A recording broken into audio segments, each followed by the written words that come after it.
Bonjour, ni mon qui va aimer sur les visage. Amen. Mais on peut essuyer plusieurs jours. Amen.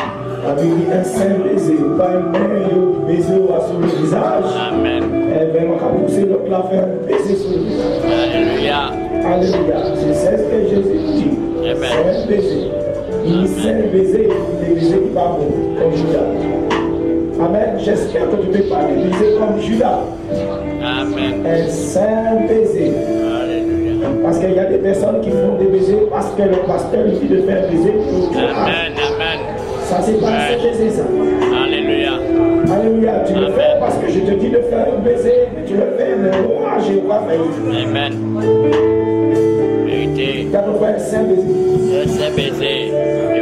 Vérité. Soyez bienvenus dans la maison de Dieu. Et nous allons continuer ce soir encore. Nous n'aurons pas les clôtures pour sortir, parce que quand tu rompes les clôtures pour sortir ou pour t'éloigner, c'est une sécurité pour ta vie. Car toute clôture que Dieu nous a mis, c'est une sécurité pour notre vie, c'est un abri dans tous les dépouillements. Et c'est pour cela que nous voyons que les chrétiens sont dépouillés dans leur vie spirituelle, dépouillés dans leur vie, dans leur couple, dans tous les domaines de leur vie, parce qu'ils ont coupé le cordage. Nous allons reprendre le verset que j'ai pris dimanche. Amen. Et j'ai compris quelque chose, j'étais en train de reméditer ce verset, mais je suis descendu plus bas. Et nous voyons quelquefois, nous coupons les cordages, il y a aucun cordage, mais quelquefois c'est la faute du pasteur. C'est la faute du pasteur. Alléluia. On puisse me jouer au clavier, merci. Nous allons prendre...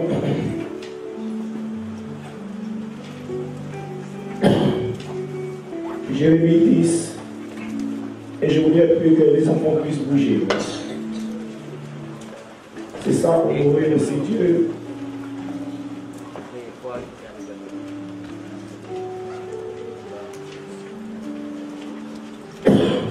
Jérémie 10, verset 20. Jérémie chapitre 10 au verset 20.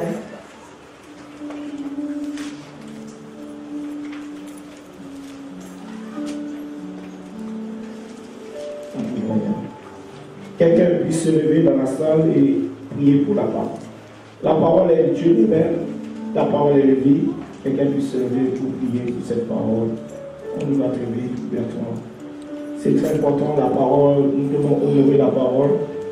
La parole, c'est Dieu lui-même, c'est la vie. Si nous rejetons la parole, nous rejetons Dieu.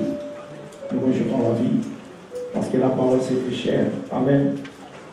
Éternel Papa mon Dieu, moi, ce soir, Seigneur Papa mon Dieu, moi, nous te bénissons, Seigneur, nous bénissons ta parole, Seigneur, qui sera prêchée. Que ta parole, Seigneur, ce soir, puisse toucher, Seigneur, les cœurs, Seigneur mon Dieu, moi, Papa, puisse ouvrir les cœurs qui sont fermés, Seigneur Papa mon Dieu, moi. Merci encore, Seigneur mon Dieu, moi, Papa, pour ta parole, Seigneur mon Dieu, moi, Papa, qui est une âme puissante, Seigneur mon Dieu, moi, Papa, afin que l'ennemi, ce soir, Seigneur, Papa mon Dieu, moi, ne puisse point toucher, Seigneur, ne puisse point ravager, Seigneur éternel. Dans le nom de Jésus-Christ, Père, nous t'avons prié pour ta sainte gloire.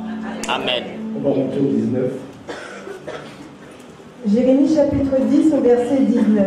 Juste enlever un peu l'écho. Alléluia. Alléluia. Malheur à moi, je suis brisé. Il dit malheur à moi, car je suis brisé. Ma plaie est douloureuse, mais je dis c'est une calamité qui m'arrive, je la supporterai. Voilà, il dit c'est une calamité qui m'arrive, mais je la supporterai. Mais pourquoi ce malheur est arrivé? Pourquoi ce malheur? Pourquoi il supporte ce malheur que lui-même peut-être a provoqué? Parce que quelquefois nous sommes dans le malheur et nous supportons le malheur que nous-mêmes nous avons provoqué. Parce que nous avons rompu l'alliance, nous avons rompu les cordons, les cordages que Dieu avait mis autour de nous. Et aujourd'hui nous supportons les conséquences de notre malheur, de nos souffrances. On y va, ma soeur. Verset 20, ma tente est détruite, tous mes cordages sont rompus, mes fils m'ont quitté, ils ne sont plus, je n'ai personne qui dresse de nouveau ma tente, qui relève mes pavillons. Voilà, c'est ce que j'ai dit dimanche, mais nous redescendons, verset 21. Verset 21, les bergers ont été stupides. Les bergers, c'est là que je veux passer un peu de temps. Les bergers ont été stupides. Vous savez, un pasteur peut être stupide. Et c'est pour cela que beaucoup de personnes aujourd'hui rompent les cordages. Parce que le pasteur est stupide. Mais comment le pasteur va faire que le peuple puisse garder le cordage? Il faut que le pasteur même va chercher Dieu. Consulte Dieu, passe du temps à chercher Dieu. Et c'est ça que maintenant, c'est pour cela que beaucoup de personnes sont donc malheureux parce que pourquoi le pasteur est stupide. Mais si nous avons un pasteur stupide, alors toutes les personnes dans l'église seront dans une souffrance, seront dépouillées. Parce que c'est le pasteur qui doit aller chercher Christ afin que le peuple maintenant puisse rester dans cette clôture. Afin que le peuple ne soit point dépouillé. Mais si le peuple aussi est dépouillé, quelquefois c'est la faute du peuple, parce que le pasteur aussi prêche la parole de Dieu. Mais là, le verset nous dit, les pasteurs sont stupides. Mais quand Dieu dit, pasteur si stupide, c'est grave. Verset 21, les bergers ont été stupides, ils n'ont pas cherché l'Éternel. Voilà, pourquoi ils ont été stupides? Parce qu'ils n'ont pas cherché l'Éternel. Et c'est pour cela, si le pasteur ne veut pas chercher l'Éternel, ça veut dire lui, il sera loin de Dieu, lui-même est dépouillé. Mais si maintenant, ce pasteur, maintenant, il reste loin de Dieu, mais comment le peuple aussi va pas être dépouillé? Le peuple aussi sera dépouillé. Le peuple aussi sera ravagé. C'est ça un pasteur, je dis toujours, qui travaille. Ce sera difficile qu'il puisse aller chercher Dieu. Coucou. Mais il y a plein de pasteurs en Martinique qui travaillent. Alors moi, en demandé pour qui moment, il y a chercher bon Dieu. Coucou, tu vas aller tout doucement. Dis-moi en qui moment il y a chercher. Il y a dans le séminaire, il y a dans tout jeune qui mis. Il y a chante en monde là. Il y a chanté en qui moment il y a chercher Dieu pour le peuple. Et c'est pour cela le peuple, il ne peut pas rester dans le cordage. Parce qu'ils n'ont pas la nourriture. Ils ne peuvent pas demeurer dans ce pâturage parce qu'ils sont obligés d'aller chercher des pasteurs qui cherchent Dieu pour pouvoir les nourrir. Afin qu'ils ne soient pas dépouillés. Là, le passage nous dit, c'est à cause aussi des pasteurs. Verset 21, c'est pour cela qu'ils n'ont point prospéré. Voilà, c'est pour cela qu'ils ne peuvent point prospérer, ils ne peuvent pas prospérer. Et que tous leurs troupeaux se dispersent. Voilà, acclamez fort. Tous leurs troupeaux se dispersent. C'est pour cela aujourd'hui, les troupeaux de Dieu se dispersent. Parce que pourquoi le pasteur ne veut pas chercher Dieu? Afin que le troupeau puisse avoir le cordage tout autour d'eux, afin qu'ils soient protégés de tout dépouillement. Mes frères, c'est plus grave que vous croyez. Parce que pourquoi? Le troupeau va se disperser. En vérité, ce n'est pas des séminaires qui vont garder le troupeau, mais c'est le pasteur qui va garder le troupeau en allant chercher Dieu. Parce que pourquoi? Le troupeau est sous son compte. Et si ce troupeau, comment il va être veillé? Comment ce troupeau va être protégé? C'est en allant chercher Dieu pour pouvoir donner la nourriture à ce peuple. Afin que ce peuple puisse demeurer dans le pâturage. Je pensais au carré dans toute l'église était allée. Mais si on est un pasteur stupide, eh bien, tu vas faire d'église en église. Et tu ne vas pas t'épanouir. Tu seras dépouillé d'église en église.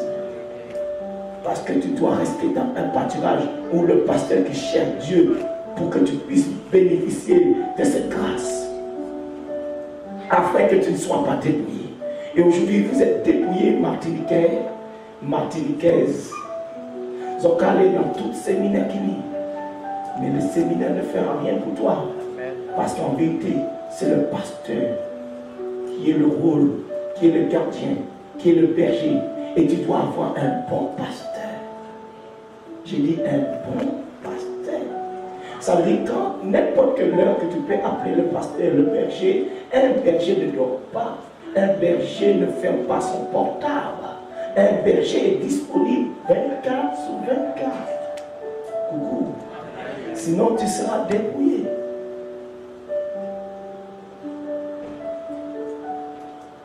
Aujourd'hui, nous avons des pasteurs à mi-temps.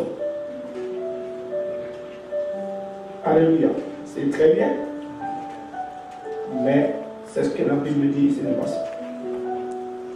Verset 21, que tous leurs troupeaux se dispersent. Tous leurs troupeaux se dispersent. Voici une rumeur se fait entendre.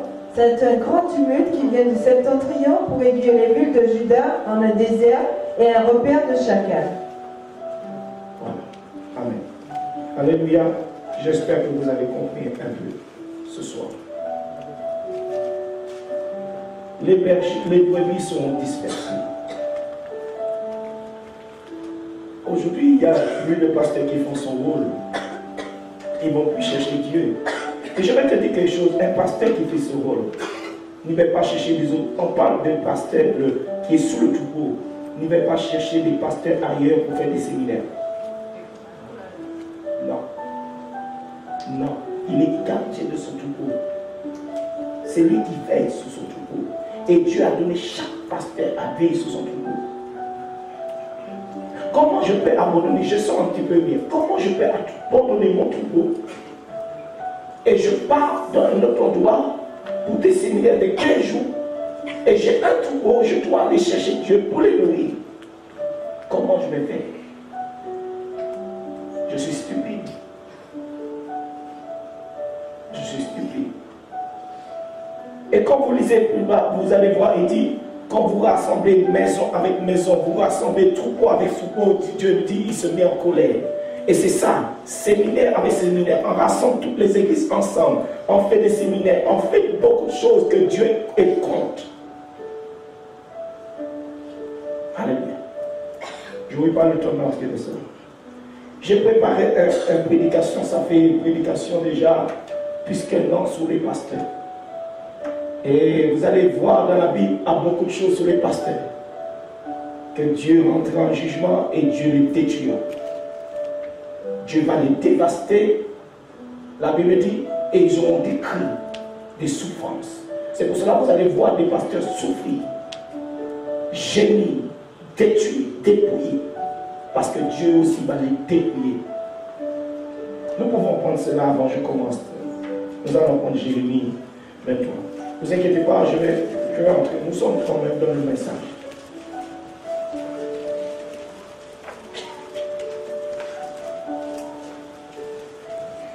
Jérémie 25, verset 34. Jérémie chapitre 25, verset 34. Gémissez, pasteur, et criez. Il dit, gémissez, pasteur, et criez. Et criez. Voulez-vous dans la cendre, conducteur de troupeau? Conducteur de troupeau. Regardez, c'est ce que Dieu a dit, ces pasteurs. Parce que pourquoi? Ces pasteurs ont rompu les clôtures.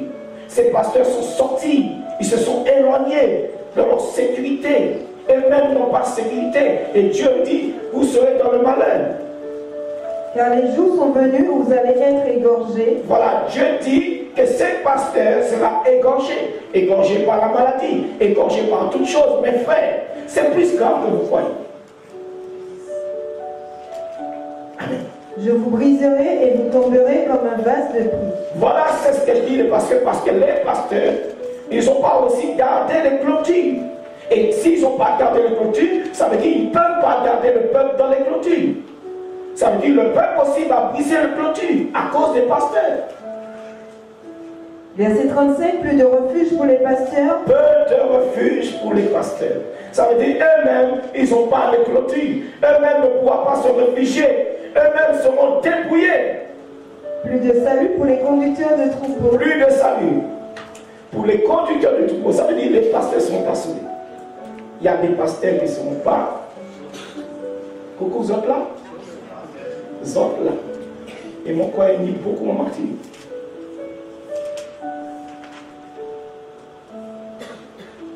Il est beaucoup en Martinique. Mais je dis, ces pasteurs ne craignent pas. Il y a beaucoup en Martinique et beaucoup en Guadeloupe. C'est désolant, mais c'est comme cela. Plus de salut. Ça veut dire qu'ils ne peuvent pas être sauvés. Verset 36, on entend les cris des pasteurs, les gémissements de conducteurs de troupeaux, car l'Éternel ravage leur Les conducteurs, c'est le troupeau. Il conduit le troupeau de Dieu. Le troupeau de Dieu qui est ravagé, qui est dépouillé, il est conduit. Mais la Bible dit, qu'est-ce que Dieu fait? On entend les cris des pasteurs, les gémissements des conducteurs de troupeaux, car l'Éternel ravage leur pâturage. Parce que l'Éternel ravage ses églises. Vous êtes là? Vous êtes là? Parce que l'Éternel va ravager ses églises. Va ravager leur troupeau. Parce qu'ils ont fait ces églises, leur troupeau. Une église qui est dépouillée. Un troupeau qui est dépouillé, Dieu dit, je vais ravager ces églises parce que ces pasteurs sont stupides, ces pasteurs sont sortis des clôtures, sont sortis des limites. Mais regardez, si vous êtes dans des églises comme cela, j'aime bien parler à lui, si tu te trouves dans une église comme ça, qu'est-ce qui t'arrive? Puisque s'il ravage les pasteurs, qu'est-ce qu'il y a? Puisqu'il a dispersé le troupeau. Donc il n'est pas canon. Ah, vous comprenez très vite. Vous êtes perdus. Vous êtes perdus. Je vois, j'ai 2 petits troupeaux, 4 petits troupeaux. Et le temps, ça me prend. Et je n'ai pas le temps d'entrer chez moi. On m'amène pour aller dans des séminaires, je refuse. Parce que j'ai 4 églises à diriger. Sans compter les autres qui autour, les autres églises qui sont en Afrique. Ça prend du temps. Jésus avait une seule troupeau. Et ça a pris du temps. Coucou.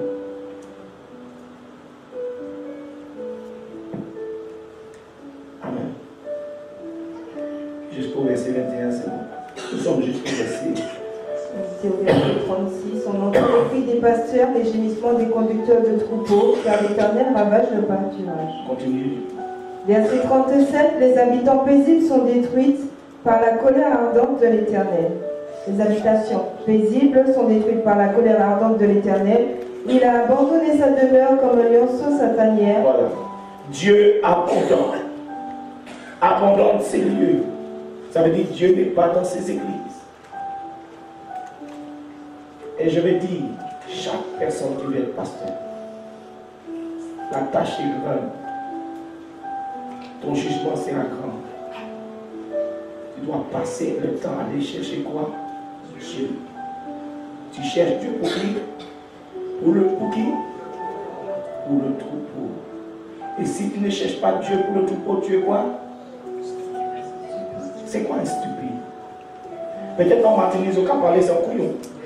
C'est ça? Hein? Je ne sais pas si dans le dictionnaire c'est marqué couillon, mais au Yogadou, son couillon, nous sommes imbéciles, n'est-ce pas? Si Dieu garde le couillon imbécile, c'est comme un corps. C'est un pasteur bête. Parce que le pasteur ne va pas chercher Dieu pour nourrir. Regardez ceux qui ont un troupeau, quand on est berger, ou quand ils coupent les herbes, bah, troupeau, n'est-ce pas? Eh bien, c'est ça un pasteur. Il monte chercher Dieu pour donner de la nourriture à le troupeau. Il ne va pas ramasser ces herbes-là qui vont chimer un râpé vite fait. Et puis il va baquer l'autoï, et puis il va mener le troupeau. Ces herbes-là qui vont là-haut là, toute pollution a frappé ces herbes-là. N'est-ce pas? Ça veut dire c'est ça, pasteur. Ils ont fait tout manger, ils ont mis tout le cahier, tout ça, ils ont appris. Il y a cela, et puis ils ont tiré le valise le toit, et puis ils ont allé bas manger. N'est-ce pas? Ils vont aller chercher dans leurs herbes qui étaient déjà préparées pour donner au troupeau. Toutes ces connaissances qu'ils ont cherchées vers les hommes. Mais ils n'ont pas été chercher ces connaissances, cette nourriture vers Dieu. Zebla a pourri.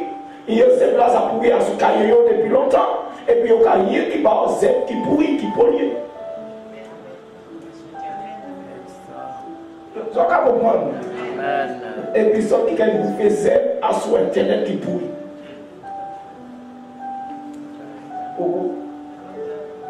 Il doit monter à la montagne chaque fois pour nourrir le peuple. Parce qu'il est stupide.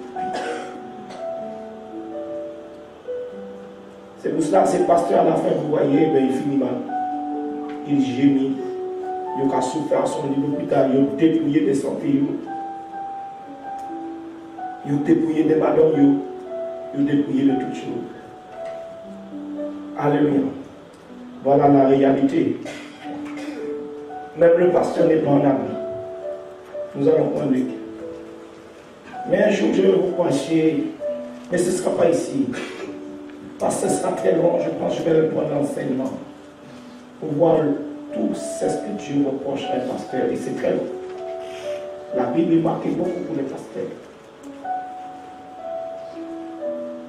Il y a ton frère à côté de toi, tu viens de pasteur? Faites attention. Nous ne pouvons pas lever un bon matin pour discuter nos pasteurs. Nous parlions au bouquin, nous parlions dans un stage où être pasteur et puis d'un coup là. Non. Et puis tout ton cahier que tu as pris là, commence à jeter cela. Et laisse Dieu te nourrir pour nourrir le peuple. Alléluia.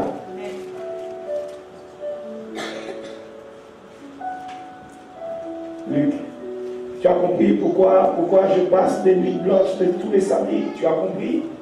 Tu as compris, Jack? Ça prend du temps.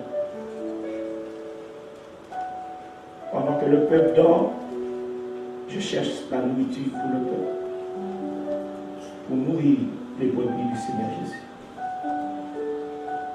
Et le Seigneur doit me donner la nourriture pour nourrir chaque jour. Et crois-moi, comme si tu as déjà lu la Bible, mais chaque fois, il faut aller chercher Dieu, sinon après, il n'y a rien en tête ou ni en cœur. Et c'est pour cela que j'ai compris pourquoi les pasteurs font des séminaires, parce qu'ils sont prêts à donner, et ils vont t'obliger à aller chercher l'inspiration. Et les autres pasteurs vont venir pour pouvoir aller donner l'inspiration. Non.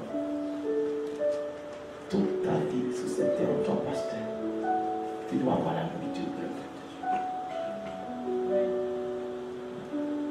Nous allons prendre Luc.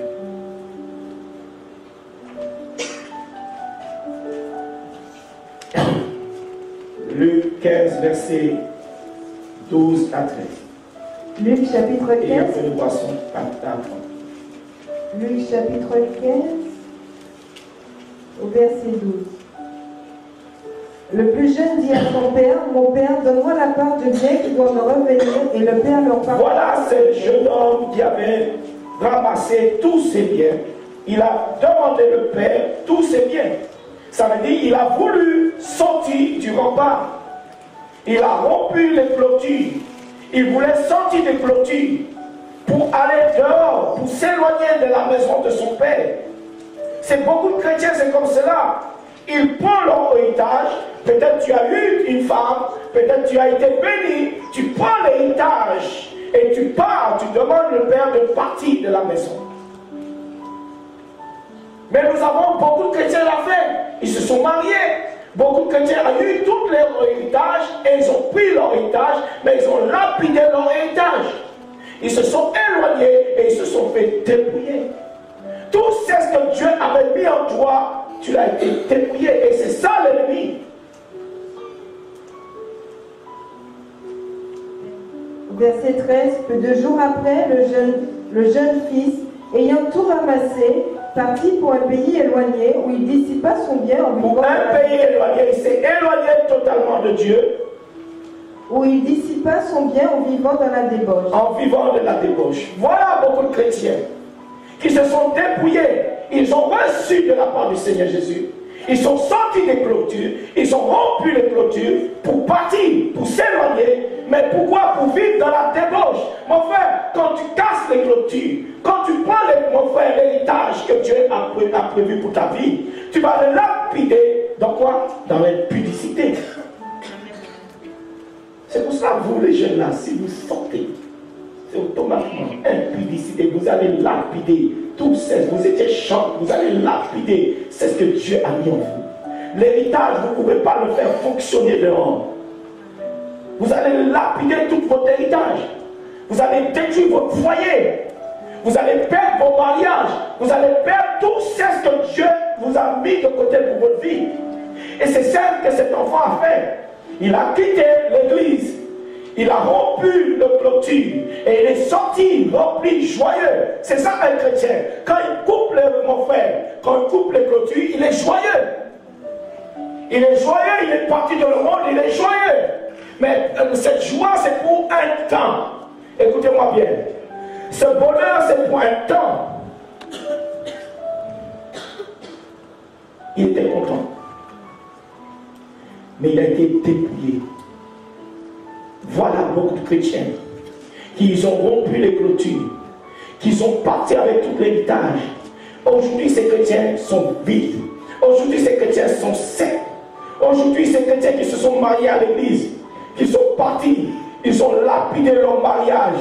L'héritage que Dieu t'avait donné, tes enfants, tout ce que tu avais, tu l'as lapidé, tu l'as détruit. Pourquoi? Parce qu'il n'y a pas de rempart pour pouvoir protéger ce que Dieu t'avait donné. Et or, c'est Dieu qui te l'a donné cet héritage. Mais ton héritage, tu ne peux pas le garder sans Dieu. Tu vas lapider. Regardez, si vous avez un jeune gens qui hérite quelque chose, s'il n'y a pas quelqu'un pour pouvoir gérer son héritage, il va le lapider. Et nous, les chrétiens, nous ne savons pas gérer notre héritage sans Dieu. Il n'y a que Dieu qui peut protéger l'héritage que tu as. Et beaucoup de personnes aujourd'hui, ils ont tout perdu. Tu as perdu ta vie de prière. Tu as tout perdu, ta consécration, tu l'as perdu. Verset 14, lorsqu'il eut tout dépensé, une grande famine survint dans ce pays, et il commença à se trouver dans le besoin. Voilà, il était plus dans l'abri. Il était dépouillé. Et c'est ça le chrétien. Je vais vous dire, ce soir je vais tout doucement. Tout chrétien qui sort dans les clôtures est dépouillé. Il sera dans le besoin. Surtout si vous êtes dans une église, que vous êtes béni, et vous sortez, vous allez lapider. Ça veut dire, c'est l'héritage que Dieu t'a donné, c'est pour rester dans l'église. Sinon tu perdras toutes choses. Tu seras lapidé. J'ai vu des jeunes gens quitter l'église où ils se sont mariés, leur mariage divorcé. J'ai vu des gens, Dieu les avait élevés comme chante. Ils ont lapidé cet héritage. Ils sont partis dans deux pas, mais l'héritage ne peut pas fonctionner autre part.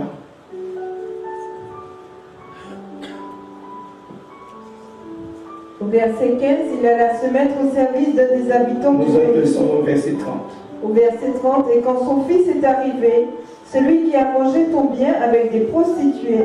Voilà, il a mangé son bien. Je vais vous dire, quand vous coupez le clôture, sexuellement, vous essayez dans les choses sexuelles, l'abomination. Quand tu brises les clôtures, le diable va t'amener à faire des choses abominables. Tu vas coucher avec homme. Ça veut dire, on va te labourer. C'est ça que ce fils prodigue a fait. Ça veut dire qu'il a couché avec beaucoup de prostituées. Il a gaspillé tout ce que Dieu l'avait donné. Il a été dépouillé dans sa vie. Sa vie était détruite.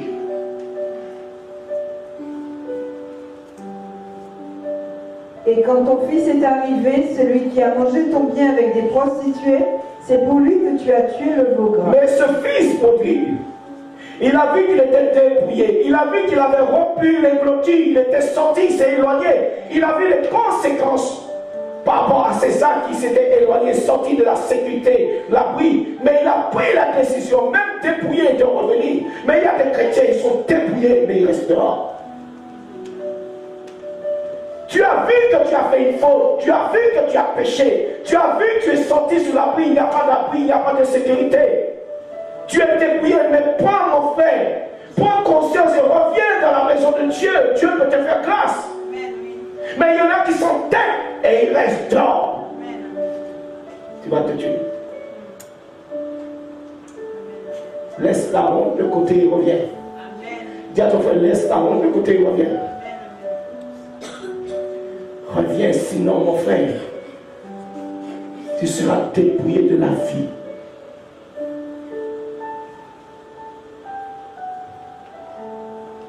Et je crois beaucoup de personnes qui ont été dépouillées, qui sont sorties de l'abri. Parce qu'au moment où tu sors de l'abri, tu es dépouillé. Et même si tu sors pour un peu, tu peux sortir par les pensées.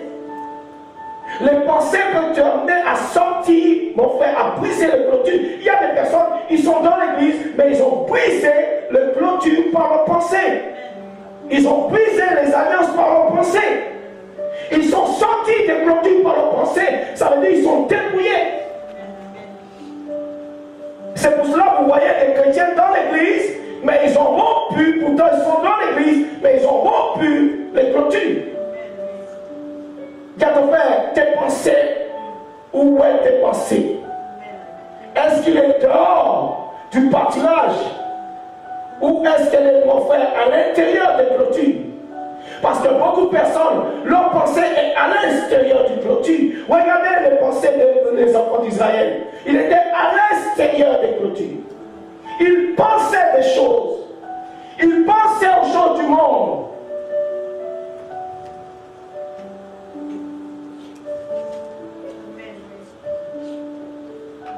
Alléluia. Verset 31, mon enfant lui dit le Père, tu es toujours avec moi et tout ce que j'ai est à toi. Voilà. Ça veut dire, il dit maintenant, tu as rempli les clôtures, mais si tu reviens, alors tout ce qui est en moi, tout ce qui est dans cette clôture, je te le redonne. Mon frère, tu peux tout regagner encore. Tu peux sauver ce qui a sauvé encore. Mais nous allons remonter au verset 18. Verset 18. Tu sais, il ne faut pas être chrétien, mon frère. Il ne faut pas être têtu et orgueilleux pour retourner à la maison. Et je parle pour certaines personnes ici qui sont dans l'église, mais les clôtures ont été brisées dans les pensées. Et c'est pour cela que tu es dépouillé dans ta vie. Tu es dépouillé dans tous les domaines de ta vie. Tu es sorti, mon frère, du pâturage, tu ne même sais pas que tu es sorti par tes pensées. Parce que tes pensées vagabondent partout. Regardez, c'est ce que Jésus a dit à cet homme. Il dit à cette femme, à cet homme, on va nous poser la question, Seigneur Jésus, pour l'adultère. Et Jésus, qu'est-ce que Jésus va dire? Celui qui a convoité, par comment on convoite?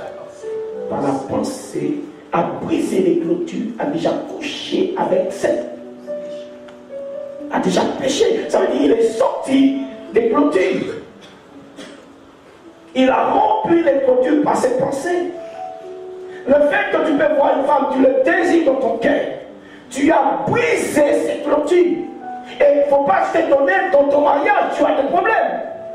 Parce qu'en vérité, tu es sorti dans les clôtures, tu es sorti de l'alliance que tu avais fait par tes pensées. Tu as brisé le troisième fil. Coucou, tout le monde est là. Verset 18, je me lèverai, j'irai vers mon Père. Voilà, il dit, je me lèverai, j'irai vers mon Père. Ça veut dire, je reviens dans l'enclos où je me suis éloigné, où j'avais tout reçu, je reviens là-bas. Et regardez cet homme, malgré qu'il n'avait plus rien, il a été dépouillé, il dit, je reviens où j'ai tout eu, mais je vais m'humilier devant mon Père.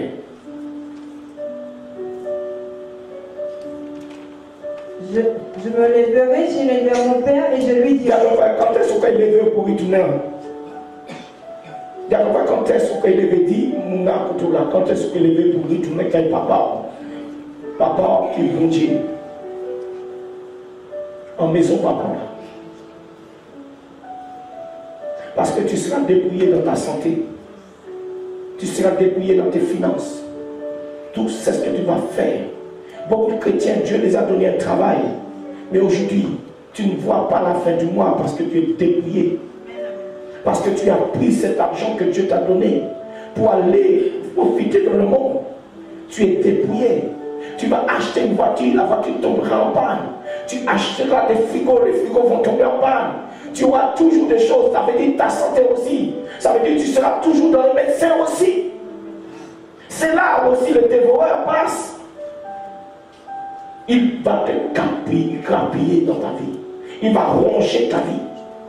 Quand tu sors du clôture. Je me lèverai, j'irai vers mon Père et je lui dirai, mon Père, j'ai péché contre le ciel et contre toi. Voilà, nous allons prendre route.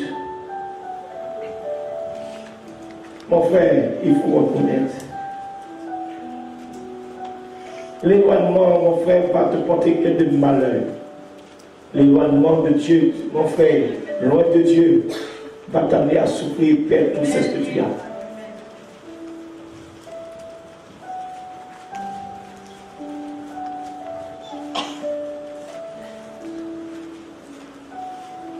Vous êtes là? Ruth 1, verset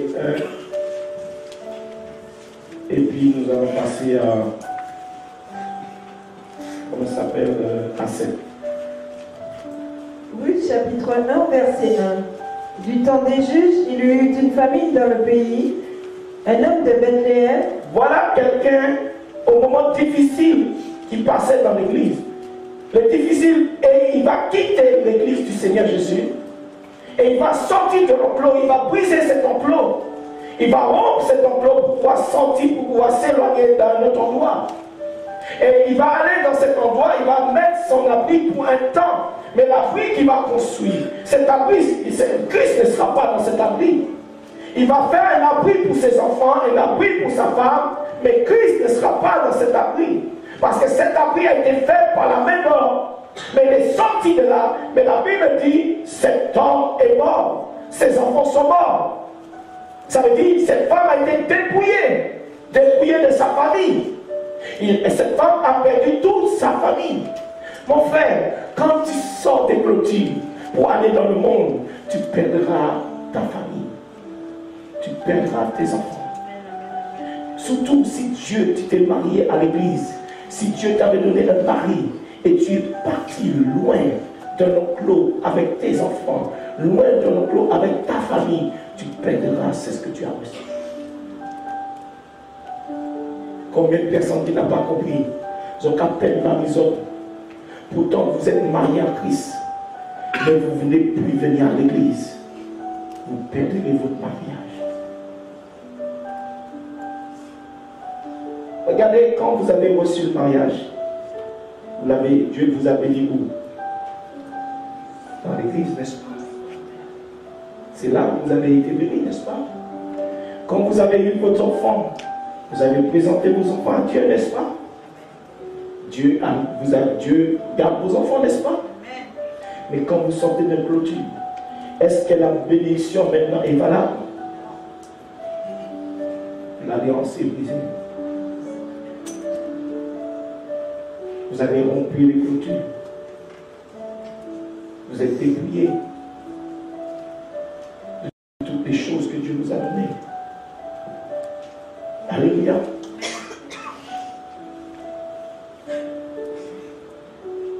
Verset 1. Du temps des juges, il y eut une famine dans le pays.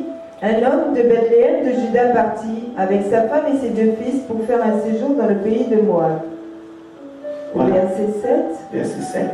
Elle sortit du lieu qu'elle habitait, accompagnée de ses 2 belles filles, et elle se mit en route pour retourner dans le pays de Juda. Voilà, pour retourner, elle est retournée où elle était éloignée. Mes frères, ce soir, je parle pour beaucoup de personnes qui se sont éloignées. C'est le temps de retourner parce que mon frère, tu seras accablé de fatigue, accablé par ta situation. Mais quand tu es, c'est ça mon frère, quelqu'un qui rompt. C'est quelqu'un qui sera accablé. Tu seras tellement fatigué tant que tu ne peux pas retourner. Où tu as brisé le clôture. L'ennemi va tellement t'accabler, mon frère, de fatigue. Tu seras fatigué. Tu auras marre de la vie. Combien de personnes qui sont rompues de fatigue, mon frère, de clôture, aujourd'hui qui sont accablés de fatigue, ils sont fatigués, ils ont marre de la vie. Mes frères, toi qui es accablé de fatigue, toi qui es fatigué de ta situation, il suffit faire une seule chose, de retourner où tu as brisé les clôtures, de revenir dans le clos. Parce que pourquoi le diable va te fatiguer? C'est pour cela que Dieu a dit, celui qui est fatigué, chargé, venez. Venez à moi, je vous vais vous donner du repos. Quand tu rompes les clôtures, tu seras fatigué, bien fait. Tu seras chargé. Et cet homme, quand il est revenu, il était chargé. Chargé de souffrance. Parce que pourquoi, mon frère? L'ennemi va tellement te charger. C'est ça, accablé. Quand tu rompes les clôtures, jeunes filles, jeunes gens, écoutez-moi tous. Le diable va vous fatiguer. Il va vous accabler de fatigue. Les bêtes des champs vont vous fatiguer.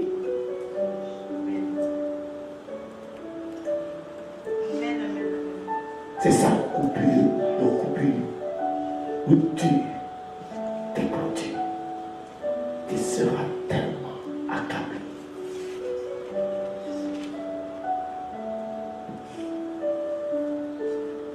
Je vous ai toujours donné mon témoignage quand je voulais me suicider.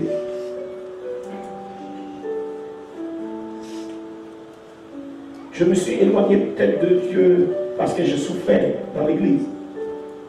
Pas que je souffrais avec la mère de ma fille. Et je me suis éloigné.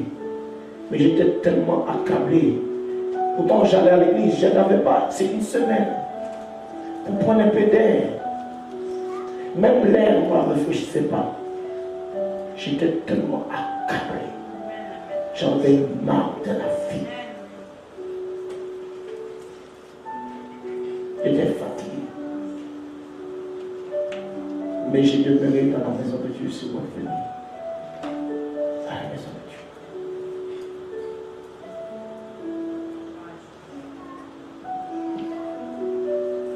Alléluia. Nous allons prendre Luc 15, verset 4 à 7.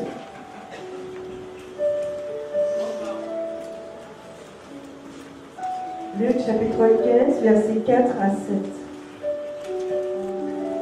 Quel homme d'entre vous, s'il a 100 brebis et qu'il en perd une, ne laisse les 99? Regardez les 99. Il y avait 100 brebis. Mais il y a une seule brebis qui est sortie de l'enclos. Mais l'église de Christ se trouvait dans le désert. Ça veut dire c'est là l'église. Vous savez, quand vous êtes dans l'église, il ne faut pas croire que non. Il est dans le désert, mais dans le désert, c'est pour la formation des pauvres. Mais quand tu es dans le désert, qui va te donner la nourriture? Ça veut dire c'est le berger. Comment Dieu nourrissait l'église? Ça veut dire même si l'église est dans le désert, ils auront toujours de la nourriture. Parce que dans le désert, c'est un enclos où le berger lui-même prend soin. Parce que les brebis ne peuvent pas vivre sans le berger dans le désert. Ça veut dire que c'est le berger qui prend soin, toi qui te trouves dans le désert. C'est là l'église de Christ. Ça veut dire nous comptons sur le berger. Et l'église de Christ Seigneur est dans le désert. Ça veut dire qu'ils ont besoin d'un berger qui va les nourrir dans le désert. Mais ce brebis est sorti du désert. Il ne voulait plus le berger puisse le nourrir. Il est sorti du l'enclos. Et c'est ça qui se passe aujourd'hui. Verset 4. Quel homme d'entre vous, s'il a 100 brebis et qu'il en perd une, ne laisse les 99 autres? Voilà, une seule brebis est sortie, il a rompu les clôtures pour pouvoir sortir, s'éloigner. Mais la Bible dit, ce berger va quitter les 99, il va laisser les autres dans les clôtures et il va chercher l'autre qui est sorti du clôture. Pourquoi? Parce que celui-là qui est sorti du clôture est en danger. C'est pour cela quand un pasteur vous appelle pour vous dire, vous êtes où? Faites attention.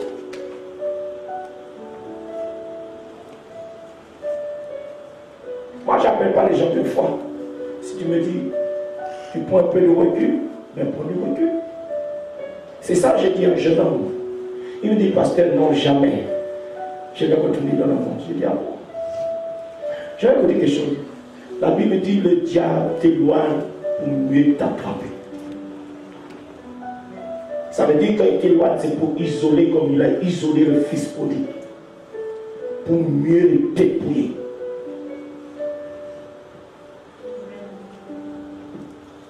Ne laisse les 99 autres dans le désert pour aller après celle qui est perdue jusqu'à ce qu'il la retrouve. Voilà, pour aller chercher quoi? C'est ce qui était perdu. Jusqu'à ce qu'il la retrouve. Jusqu'à qu'il la retrouve, parce que c'est brebis. Regardez, un troupeau est plus protégé ensemble. Nous sommes plus forts. J'ai regardé à la télévision, quand je regardais la chaîne Toulouse 5 quand j'étais à Paris, c'est les animaux. Quand ils veulent traverser les marteaux, ils traversent ensemble. Mais quand ils traversent un seul, ils les bouffent. Et ceux qui tiennent en arrière, ils attrapent le plus faible. J'ai regardé les animaux, j'ai dit c'est pas possible. Et ils ont compris, c'est ensemble. Ils pourront traverser des moments difficiles, ils pourront avoir la victoire. C'est ensemble avec tes frères. Et l'ennemi va t'isoler loin de tes frères, parce que beaucoup de chrétiens n'ont pas compris. Et comme il va te mettre loin de tes frères, tu ne voudras pas aimer tes frères. Mais tu seras dépouillé, parce qu'il t'a mieux isolé pour mieux te dépouiller. Un chrétien ne peut pas vivre seul. Regardez, je vous pousse à regarder les animaux, comment ils vivent. Pour traverser les courants d'eau, pour traverser, ils font de longues marches. Mais ensemble. Mais tu vois le loup, tu vois le lion, ils attendent. Ils regardent celui qui traîne et ils regardent ceux qui sont plus faibles. Le groupe qui est plus faible pour pouvoir l'attaquer. Coucou. Et c'est ça, Sichem a vu. Sichem a vu un couple de femmes, de jeunes filles. Mais quand il a regardé, il a vu la plus faible, Dina.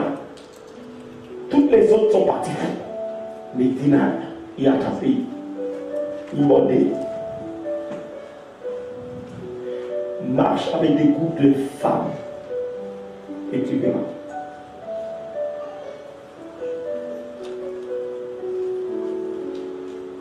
Beaucoup de personnes qui sont en groupe de le péché, même si ce n'est pas que tu seras accabé. Au verset 5. Parce que la Bible dit entre parenthèses, Dina est sortie pour voir les filles de la ville. Vous qui lisez beaucoup de copines, faites très attention. Faites très attention. Vous qui lisez beaucoup de copains, faites très attention.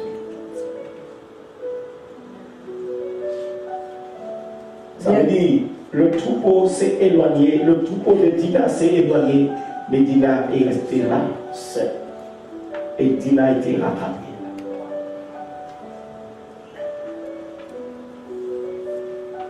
Il y a toujours un qui est attrapé dans le troupeau, dit à ton frère. Dis à ton frère, j'espère que ce ne sera pas toi. Dis-lui.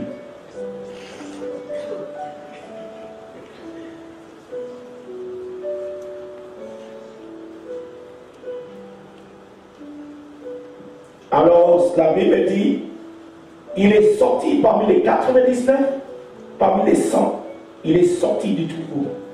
Et quand tu sors du troupeau, tu te mets en danger, tu rompes les clôtures, tu t'éloignes. On ne peut pas dire je sors du troupeau et je ne suis pas éloigné de Dieu. Je suis encore en Christ. Non, mon frère, tu es en danger. J'entends les gens cela, je dis, mais Seigneur, je ne veux plus les raisonner, puisqu'ils veulent avoir raison. Je les laisse parler. Tu ne peux pas sortir dans le troupeau et penser que tu réussiras. Et beaucoup de personnes trouvent des prétextes pour dire, je romps les clôtures parce que dans le troupeau, il y a des méchants. Mais toujours dans le troupeau, il y a un méchant. Mais ce n'est pas pour cela que je vais rompre les clôtures. Toujours dans un troupeau, il y a un méchant. Mais je ne veux pas me mettre en danger parce qu'il y a un méchant dans le troupeau. Parce que le but, il y a un méchant pour me faire sortir du troupeau pour pouvoir briser les clôtures. Oui, à l'église, dans le troupeau, on a des méchants. Mais tu ne dois pas rompre les clôtures pour le méchant. Pourquoi le méchant ne veut pas sortir du troupeau dans le clou? Lui-même, il sait qu'il est méchant, mais il sait, tant que je reste là, aussi je suis protégé. Alléluia. Alléluia. Le méchant, il me laisse. Le méchant sait où il est protégé. Il ne veut pas sortir, mais il te pousse. Il t'a poussé au pied. Sors, on va prendre du beau temps dehors. Alléluia. Dans les églises, il y a des gens qui ont ça. Il a dit, mais laissez pasteur parler. Parfois, vous avez 30 ans. On peut trouver un homme dehors. Allez chercher. Mais lui, il a respiré.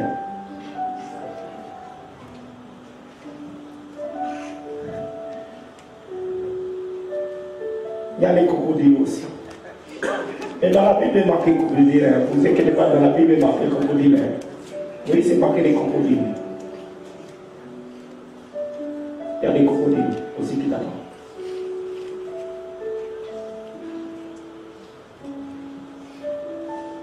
Je me dis, pourquoi Dieu a choisi tous ces animaux pour pouvoir nous parler?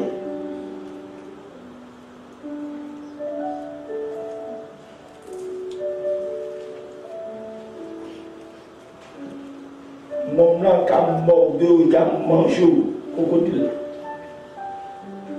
Il va te déchiqueter en ce moment.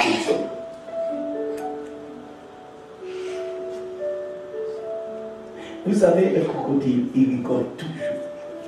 Tu vois sa bouche est toujours ouverte, ses dents sont toujours ouvertes. Tu crois que c'est une souris qui te fait. Quand tu vois le chichette, tu penses que le chichette te fait sourire. Mais c'est pour mieux te manger. Oh, j'aime ton sourire. Ah oui. Depuis en faisant un sourire, vous, c'est maintenant content. Sourire, mais si je ne vais pas te bouffer.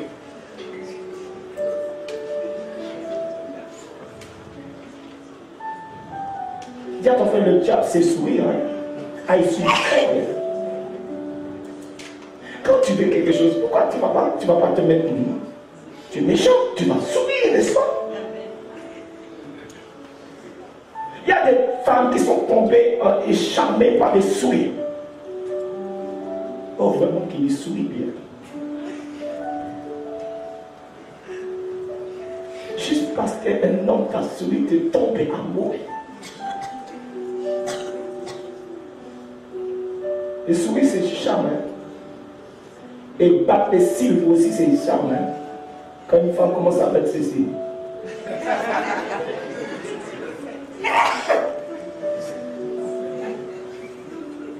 En fait, c'est la magie. Jusqu'à vous rigoler, j'étais parti dans un séminaire avec Ézéchiel. On s'était invité, j'étais pasteur. Et on était juste assis. Justement, je ne sais plus si c'était elle, comment. Et il y avait une jeune fille qui était dans l'église, une très belle femme. Hein? Une métisse très belle, des yeux très jolis. Alors, il y avait Ézéchiel, moi, et puis cette jeune fille, et puis un autre pasteur. Mais quand on a pris place dans le banc, sur les bancs, alors, cette jeune fille voulait s'asseoir à côté de moi. Moi, j'ai changé de place vite fait. Et l'autre pasteur est venu asseoir au milieu de l'autre côté, je crois. Mais elle est venue. Et puis, c'était une jeune fille qui avait de l'argent. Elle habitait vers la défense. Vous voyez la défense? Et elle sortait avec des gens de l'argent. Des footballeurs. Mais cette jeune fille payait toutes les autres. Je ne savais pas qui payait les choses. Alors elle était assise là. Mais je crois que j'étais assis là, mais l'autre pasteur était là. Et au moment où on a dit, saluez-vous, regardez-vous dans les yeux. Alors, celui qui modère, il dit, regardez-vous dans les yeux. Je ne sais pas pourquoi il a dit, regardez-vous, j'oublie. Il dit, regardez-vous dans les yeux. N'oubliez pas l'âme. La porte de l'âme, c'est où? C'est où? Alors il dit, regardez-vous dans les yeux. Alors, quand il a dit, regardez-vous de vous, c'est comme si là, voilà, la jeune fille était là, l'autre était là et moi j'étais là. Il dit, regardez-vous. La jeune fille, je sais qu'elle s'est retrouvée comme ça, moi je me suis retrouvé comme ça. Mais son dos là. Moi j'ai dit, je ne vais pas regarder cette jeune fille dans ses yeux. Dans mon cœur, j'ai dit, je ne regarderai pas cette jeune fille dans mes yeux. Et l'autre pasteur, il a regardé comme il a vu qu'il pouvait retourner vers le pasteur, mais le pasteur aussi était retourné, mais comme son dos était par là, alors il n'y avait qu'une seule solution, retourner par là. Il a regardé. Et cette jeune fille commençait à modérer dans l'église. Et un jour, cette jeune fille est venue à l'église, à Jésus-Christ avec le pasteur. Et Dieu m'a dit, pendant que je dormais, Dieu me dit, cette jeune fille est mariée. Et je vais dire cette jeune fille, il est où ton alliance? Tu l'as cachée. Et il me dit, oui, je suis mariée. Coucou. Mais mariée, elle trompait son mari. Le diable brisera les clôtures. Vous pensez regarder quelqu'un dans les yeux? Regardez bien, et puis tu vas tomber. N'oublie pas de dire à ton frère, la porte de l'âme, c'est les. Ah, il y en a vous aimez bien dire, je me noie dans tes yeux. Je me noie dans vos yeux. Mais n'ayez aux yeux. Regarde, c'est vous aussi qui me. C'est ça, il dit, je me noie. Ça veut dire, vous allez noyer. Un monde qui noie, c'est un monde qui il est fini, il ne peut pas là. Ça veut dire, il ne peut pas nager encore, ça y est. Regardez vos parents, vous noyez. Maintenant, noyer, vous avez mort dedans. Ça veut dire, si je me noie dans tes yeux, vous avez mort dedans. Comme qui m'a dit, alléluia.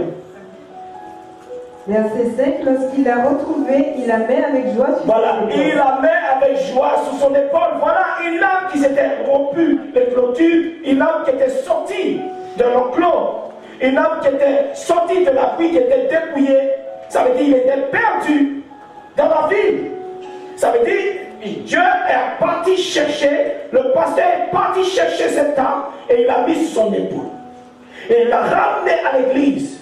Et c'est ça, beaucoup de chrétiens ne comprennent pas. Le but du pasteur, c'est de te ramener dans le club parce que tu te trouves en danger. Et beaucoup d'hommes n'ont pas compris. Quand le pasteur te dit ne reste pas seul, c'est parce que mon frère, tu es en danger, tu seras dépouillé. Alléluia, on puisse continuer. Au verset 6, c'est de retour à la maison. Regardez, de retour à la maison. Où le pasteur l'a ramené? Dans l'église. Où le pasteur l'a mis? Dans l'enclos. C'est à la maison de Dieu que tu seras protégé. Dehors, tu seras vulnérable. Dehors, mon frère, il y a les bêtes des champs. Et le pasteur a quitté les 99, pas dehors, dans la maison. Et il a été chercher ceux qui étaient dehors. C'est l'homme qui a quitté la maison et il est parti. Mais maintenant, c'est plus compliqué pour les pasteurs. Des fois, ils partent en troupe. Ils partent à deux. Ils partent à trois. Et c'est difficile parce qu'une âme encore qui est partie seule, tu peux encore aller chercher. Mais une âme qui est partie deux, l'autre a l'influence sur l'autre et l'autre il ne veut pas revenir par rapport à l'autre. C'est plus compliqué. Ah oui, c'est plus compliqué. Mais une âme seule qui est partie, tu peux encore le raisonner. Mais une âme qui part à plusieurs, c'est difficile parce que l'autre a toujours une influence sur nous. Verset 6, c'est de retour à la maison, il appelle ses amis et ses voisins et leur dit, réjouissez-vous avec moi car j'ai retrouvé ma brebis qui était perdue. J'ai retrouvé, mais cette brebis était perdue. Il se réjouissait, mais cette brebis était dépouillée. Regardez, Dieu dit, il va faire une fête. Il a fait une fête pour le brebis qui était dépouillé, perdu, sorti dans l'enclos. Ça veut dire, Dieu était tellement content de retrouver cette âme. Cette âme était revenue à la maison. Il n'a même pas jugé par rapport à ses fautes. Il a dit, reviens, il était content. Le but de Dieu, ce n'est pas vous juger, mais vous dire, vous êtes en danger, revenez. Il aura encore de plus de joie quand tu reviens. Reviens de la boucherie, de la bergerie, mon frère. Toi qui es sorti de l'enclos, toi qui as rompu l'enclos, mon frère, tu vas te perdre. Il était perdu. Il était perdu. Mais Dieu va quitter les 99. Le pasteur va quitter les 99 qui est dans la bergerie pour aller chercher l'autre qui était perdu. Ce soir, Dieu vient te chercher, tu es en danger, tu es dépouillé. Laisse Dieu te ramener. Et cette brebis a laissé Dieu le ramener à la maison. Laisse Dieu te ramener à la maison. Laisse Dieu te ramener dans le clos. Écoute le pasteur et reviens avec le pasteur dans le clos. Pour tout pasteur, une âme qui est sortie, qui est partie dans le monde, le pasteur est triste. Si c'est un vrai pasteur, il est triste. Mais il ne va jamais forcer. Dieu n'a pas forcé avec cette brebis. Le brebis aussi voulait revenir. Mais il y a des brebis qui ne veulent pas revenir. Ça veut dire qu'il a fait son choix. Au verset 7 de même, je vous le dis, il y aura plus de joie dans le ciel pour un seul pécheur qui se repent. Voilà, pour un seul pécheur. Quand tu rompes l'enclos, tu pêches. Quand tu rompes le clôture, tu pêches ma soeur, tu pêches mon frère. Ça veut dire, Dieu te dit, il y a plus de joie quand tu vas revenir. Parce qu'en vérité, il y a la tristesse, il y a les pleurs. Pourquoi? Parce que Dieu sait que tu vas mourir. Dieu sait que tu ne pourras pas résister dehors. Il n'y a pas de protection dehors pour pouvoir résister. Tu n'es pas en abri. Il n'y a pas d'abri dehors, loin de l'abri de Christ. Tu n'es pas en sécurité. Les bêtes féroces te guettent. Les chichettes te guettent. Il y aura plus de joie dans le ciel pour un seul pécheur qui se repent que pour 99 justes qui n'ont pas besoin de repentance. Amen. Nous allons prendre Psaume 99, verset 40. Vous savez, j'ai quitté, pas Christ. Oui, je peux dire j'ai quitté pendant une semaine, 2 semaines. Mais je me sentais triste. Je n'étais pas à ma place. Je suis retourné avec mes amis, mes copains de l'armée. Mais quand ils parlaient, je n'étais plus à ma place. On jouait des dominos. Ils m'amenaient à retourner en boîte de nuit. J'étais assis toute la soirée sous une chaise. Ils dansaient. Mais je ne me trouvais pas à ma place. Il y avait quelque chose en moi. Non. Je souffrais, mais je n'étais pas à ma place. Ce n'était pas là que ma souffrance allait tomber.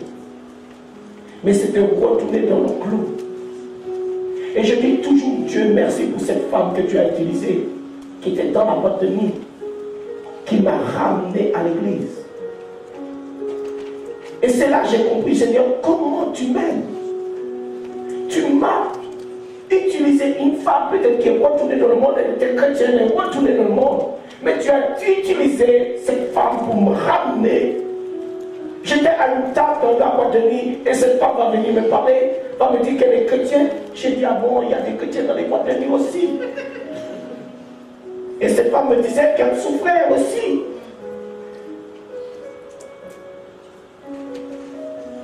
Et c'est là que je me dis, je suis chrétien, mais je passe un moment très difficile dans ma vie. Et c'est là qu'elle m'a dit, dimanche, je t'amène chez le pasteur. Je dis, ah bon? Oui. À partir de là, je suis retourné dans le clou. Je suis retourné dans le clou. Jusqu'à maintenant, je ne peux pas savoir pourquoi Dieu a utilisé quelqu'un pour m'amener.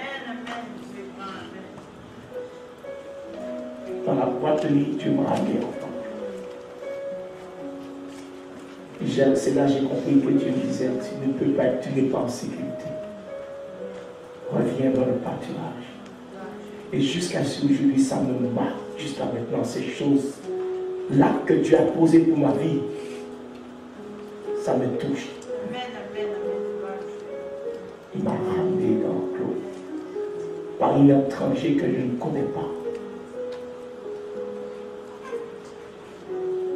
J'ai fréquenté cette femme, pas fréquenté comme vous croyez, hein, pendant une semaine qui m'a amené à l'église comme ça.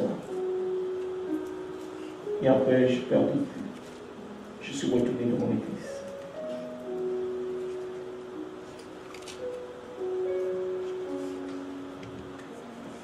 Mais cette femme voulait plus que cela m'amener à l'église. Et moi, j'ai dit non.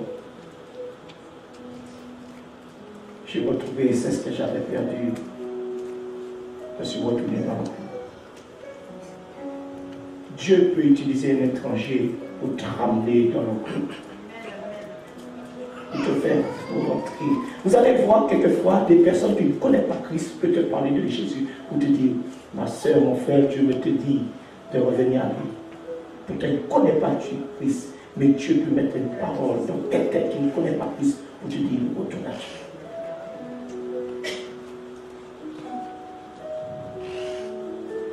Alléluia. Psaume.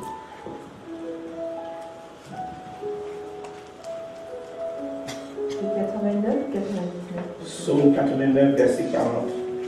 Psaume 89, verset 40. Tu as dédaigné l'alliance avec ton serviteur, tu as abattu, profané sa couronne. Tu as détruit toutes ces murailles. Tu as détruit toutes ces murailles. Voilà, là, c'est Dieu qui détruit les murailles. Pour certaines personnes. Continue. Tu as mis en ruine ces forteresses. Tous les passants le dépouillent. Tous les passants le dépouillent. Quand quelqu'un n'est pas dans le clos, quand le clos est détruit, quand tu n'as plus de sécurité, il dit tous les passants viennent te dépouiller. Mes frères, le clos c'est très important. C'est des personnes qui sont dans l'église, qui n'ont plus d'enclos, qui n'ont plus de clôture. Ils sont dans l'église, mais toutes ces protections sont détruites. Toutes les cordons autour de sa vie est détruit. Parce que tu peux être dans l'église, mais tu ne marches pas dans la droiture. Verset 42, tous les passants le dépouillent, il est l'objet d'opprobre pour ses voisins. Jusqu'à 42, c'est bon. Nous allons prendre Luc et je vais finir par... Nous allons prendre Luc 8, verset 27. Et après nous passons à 30. Et après nous passons à 35. Et après nous passons à 31. Et je finis ce soir. Mes frères, j'ai vu tellement de personnes qui n'ont pas compris. Loin de Dieu, c'est le malheur.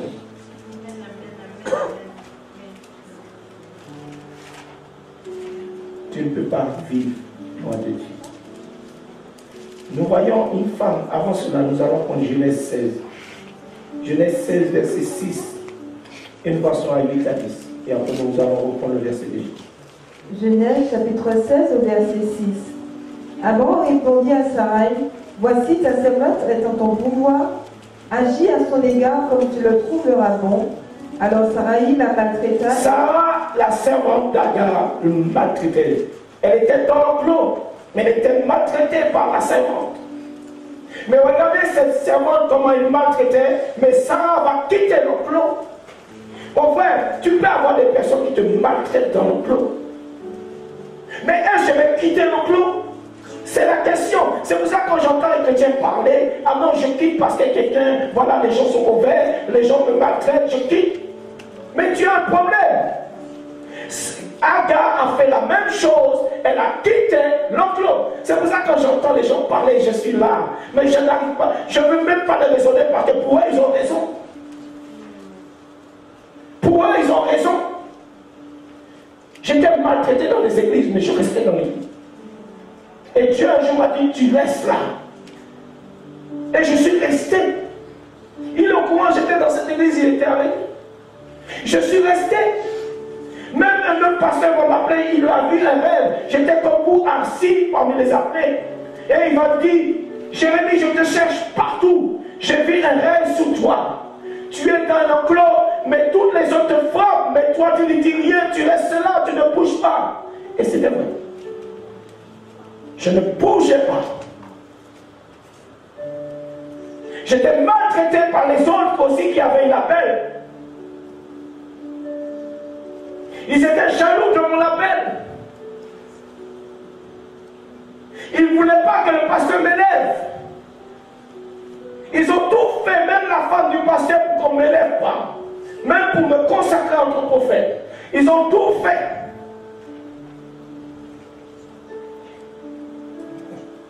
Mais cet homme me cherchait pour me dire, voici ce rêve que j'ai fait sur toi, mais tu ne bouges pas. Tu ne bouges pas, tu n'agis pas. Et je n'agissais pas.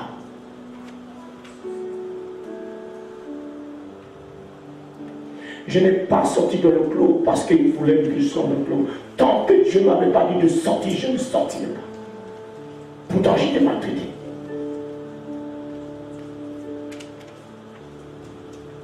Et c'est ça que nous. Et regardez l'ange qui dit, quand il dit, il est maltraité. Et Abraham dit, traite-le comme tu veux. C'est ta servante. C'est toi qui es sa servante. Tu le traites comme tu veux. Il le maltraita. La Bible dit, maltraitance, maltraita. Mais regardez ce que l'ange va lui dire. What to dit what to? Où? Dans l'enclos. Il dit what to? Chez ta maîtresse. L'ange pouvait dire, mais je comprends te maltraite. Mais regardez, Dieu pouvait dire, je comprends ton matin. Mais Dieu dit, retourne, parce que c'est là que tu seras béni. Coucou, raconte tes formes. Ils disent, retourne. Retourne dans le clan où on te maltraite.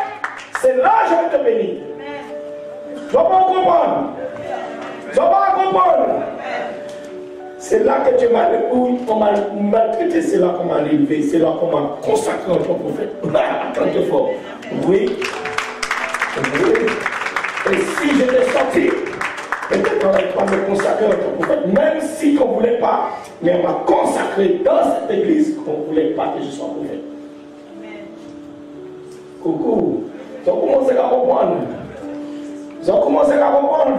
Ah non, je laisse là, mais tu vas passer à côté.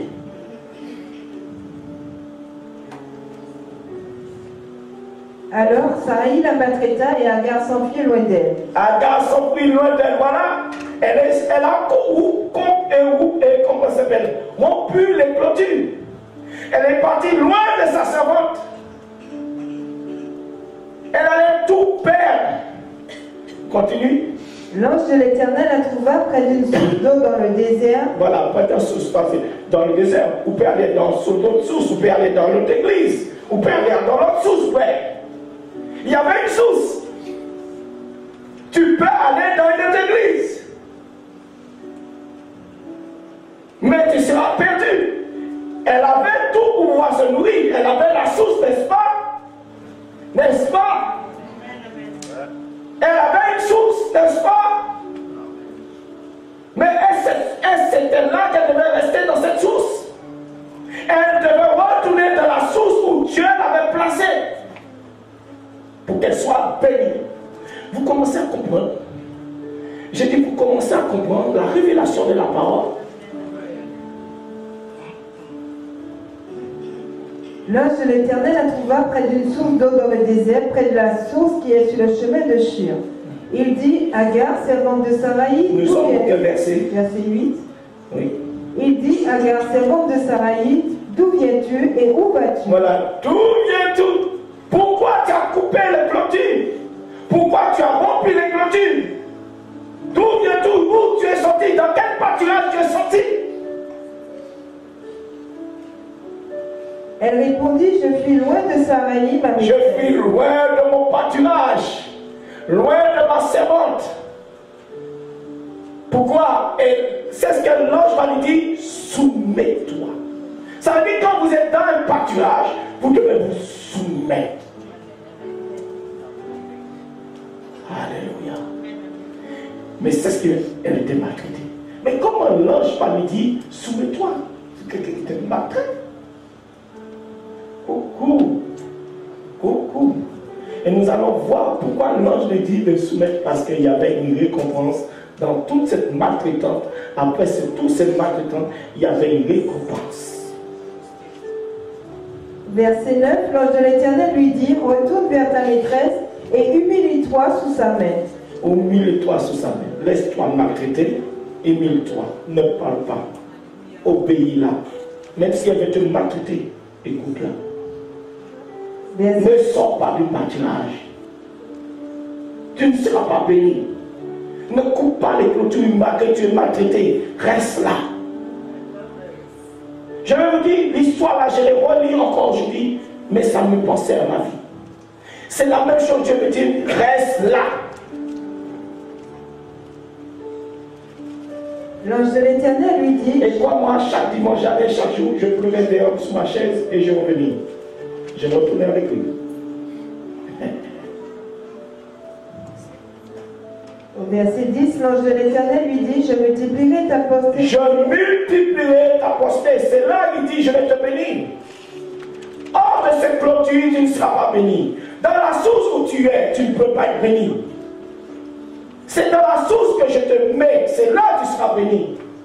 Mais si tu sors dans cette source, tu vas dans une autre source, tu seras béni. C'est pour ça qu'il y a des personnes qui chantent des églises, ils sont dépouillés dans notre église, même s'il y a de l'eau, même s'il y a une source. Et c'est pour cela que tu ne peux pas voir des bénédictions arriver dans ta vie.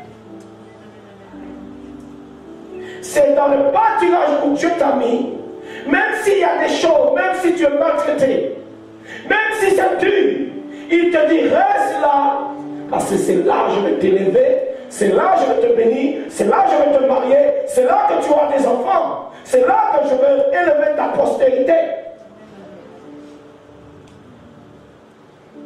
Je multiplierai ta postérité et elle sera si nombreuse qu'on ne pourra la compter. Acclame très fort. Tu as compris, jeune homme. Tu as compris, jeune homme. Tu as compris, jeune homme.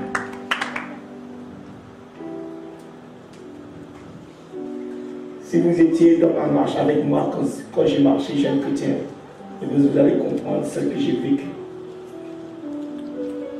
J'ai accepté, même une femme de pasteur dit des choses sur moi. Et je me suis posté et j'ai dit, femme de pasteur, pardon. Pardonne-moi. Pourtant, je n'avais pas péché. Pourtant, je maltraitais cette femme. Cette femme mentait. Je pleurais dans mon cœur. Comment une femme de pasteur peut mentir à son mari? Dieu te dit, ferme ta bouche. Et je suis resté dans mon clan. Et en plus, je vivais chez ce pasteur. Je nettoyais chez ce pasteur. Je lavais les vêtements de cette femme. Je lavais les vaisselles. Je nettoyais les chambres de cette femme, les chambres de ses enfants. J'étais comment on dit ça, bonne. Et j'étais conducteur. Et quand maintenant, après les veillées, je ramenais toutes les personnes à maintenant chez eux, les invités, je les ramenais chez eux. Et quand je rentre, j'ai déjà amené le pasteur chez lui. Je vais faire un tour et quand je rentre, je sors, on n'ouvre pas la porte. Et je dors dans ma voiture avec un vieux bleu de garage et il faisait froid. Et il me dit, Jérémie, mais pourquoi tu n'as pas sonné? J'ai dit, pasteur, j'ai sonné. Je sais qu'ils ont entendu.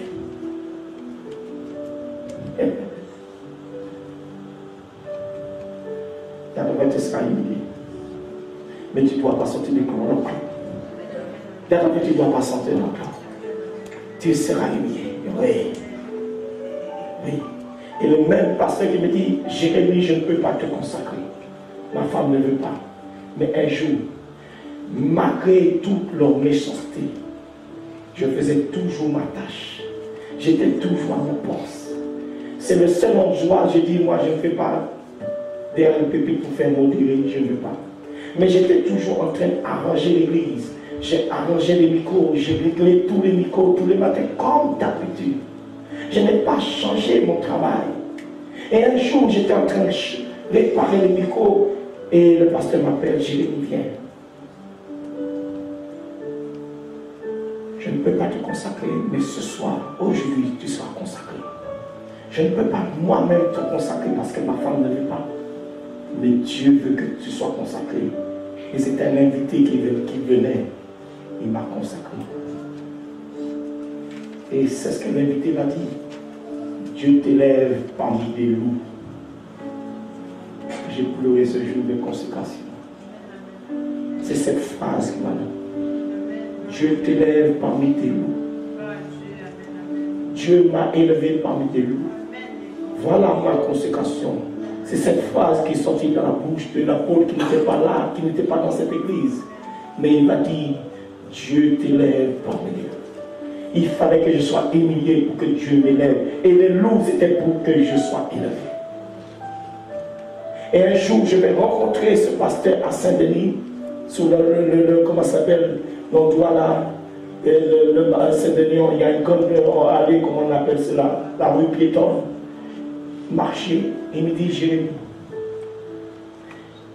je voulais te dire beaucoup de choses le jour des consécrations, mais réellement, tu as souffert. Je n'ai pas pu dire tout ce que tu me disais. Si tu sens des clôtures, même si tu es maltraité, tu perdras tout ce que tu as prévu. Et je vais m'arrêter là. Mes frères, vous n'allez pas comprendre. Vous pensez que vous pouvez être dans une église, on va rien vous faire. Oui. Mais si tu t'humilies, tu t'élèveras. Et si tu rompes ces clôtures, c'est ce que Dieu a fait prévu pour toi. Tu vois ça. Et combien de personnes que Dieu voulait faire des grandes choses, comme vous, jeunes gens, si vous rompez les clôtures, vous passez à côté du mariage, le bonheur que Dieu veut pour vous. Il y a des sœurs comme vous qui ont résisté, ils se sont mariés. Même si vous ne voyez pas l'homme aujourd'hui, mais le fait que vous restez dans les clôtures, Dieu ramènera votre homme. Comme moi, j'ai servi Dieu, j'ai prêché, je ne m'occupais pas des femmes. Pourtant, beaucoup de femmes me demandaient de marier, mais ça ne m'intéressait pas. J'étais même fiancé. Mais quand je voyais ces femmes-là, qui voulaient seulement coucher, bah, ça ne m'intéressait pas. Je ne couchais pas avec eux. Parce que je voulais rester dans les clôtures. Je voulais rester dans les clôtures. Et un jour, un apôtre va prophétiser. Dieu va t'appeler ta femme d'un autre. Et j'ai gardé cela. Et en Afrique, il y a une femme, une mère, une grande mère qui va amener une femme devant moi, une belle métisse. Et il va dire, tiens, voilà. On a dit ça. J'ai dit non, ça ne m'intéresse pas. Et pendant que je vais partir en Afrique, une femme va venir devant moi et va dire, je suis ta femme. Dieu m'a dit, il y aura un homme qui va sortir de l'Europe, qui va venir prêcher, qui n'est pas marié. Et c'est moi ta femme. Mais Dieu m'a dit que je dois t'imposer les mains, je dois prier avec toi. Tenons les mains pour prier. J'ai dit non, ne tiens pas les mains. Prie comme cela. Et elle m'a donné son numéro de téléphone. Il y avait un feu dans la cour de l'église. J'ai pris son numéro de téléphone et j'ai jeté dans le feu. Et je suis parti, je suis rentré en France. Mais je ne sais pas quand un autre pasteur va me dire, la femme, pourtant cette femme va prendre une photo avec moi. Et il va dire, un autre pasteur va dire, rappelle-toi, tu as pris une photo avec une femme, c'est elle ta femme. Si tu ne le prends pas comme femme, alors tu seras dépouillé de ton ministère.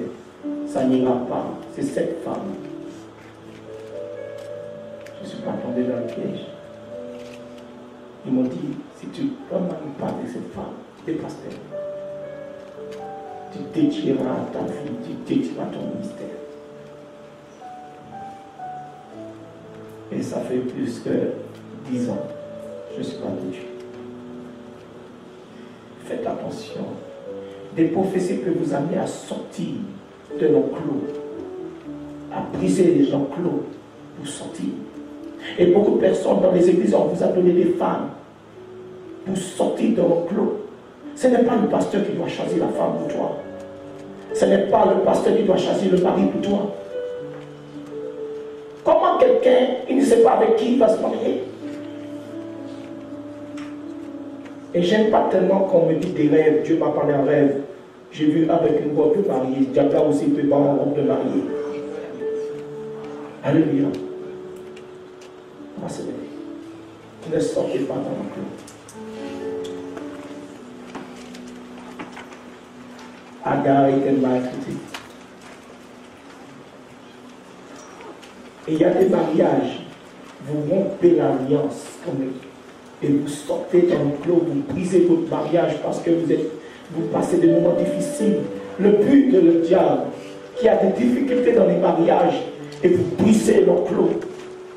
Et vous pensez que vous allez rencontrer un homme meilleur. Vous pensez que vous allez rencontrer une femme meilleure. Et vous brisez l'enclos, vous brisez le feu. Et vous êtes dépouillés.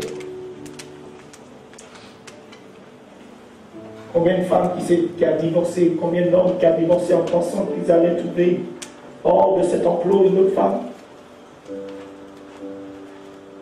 Et aujourd'hui, ces personnes regrettent de la femme qu'ils ont quittée. Ils regrettent de l'homme qu'ils ont quitté.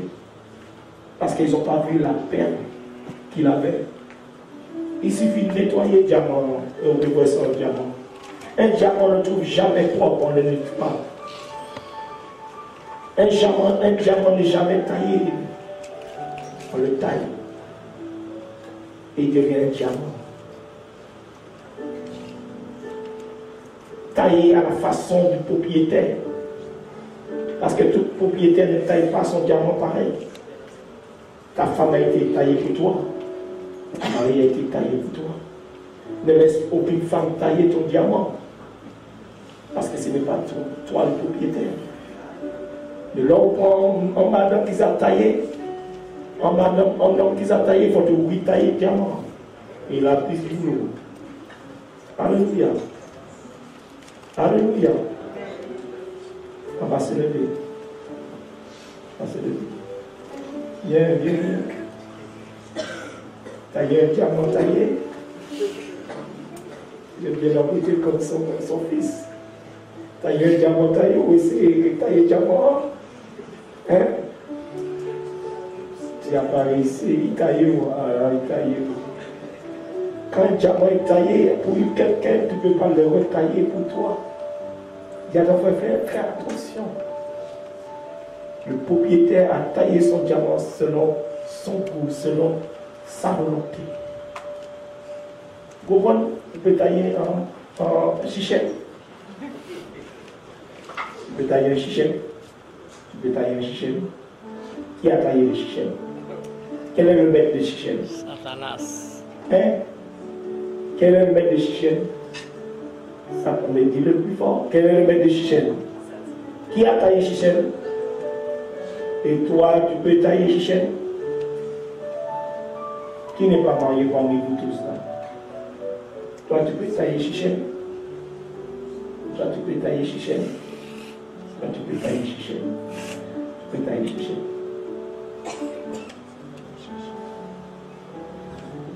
Et toi, le diamant était brut. Il y avait beaucoup de souffrance. Et il y a beaucoup de souffrance. Mais est-ce que tu vas briser le clôture? Ou ça vous dit caillou, ou ça vous détruit?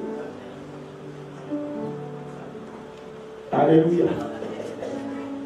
Il y a des fois où ça vous dit caillou. C'est pour ça qu'il y a un passage de la Bible qui dit ça, sous mbaye, tu veux non mourir, tu veux y carrer.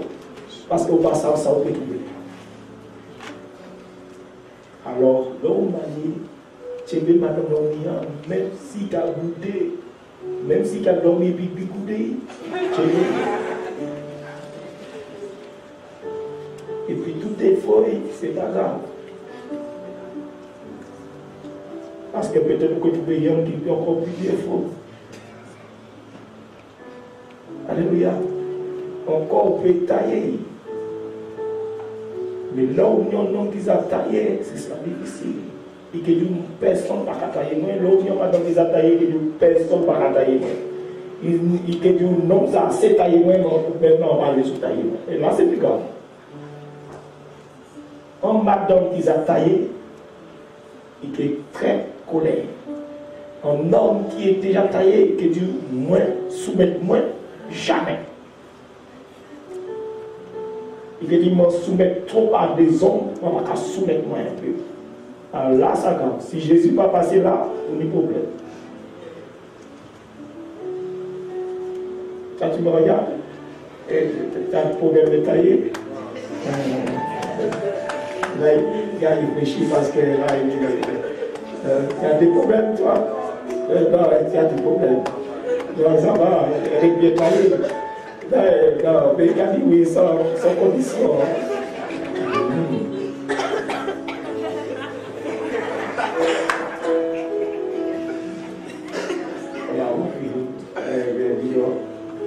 Moi, j'ai réussi à tailler la mienne. C'était dur, mais il reste encore des façades qui ont encore taillées. Il y a des façades encore plus dures. Amen. Mais ça va tailler. Amen. Nous allons confesser. Je ne romps pas l'alliance avec Dieu, quel que soit ce que je vis, même si je souffre, malgré les épreuves, j'apprends à aimer Dieu. J'apprends à obéir et à respecter ses lois et ses commandements.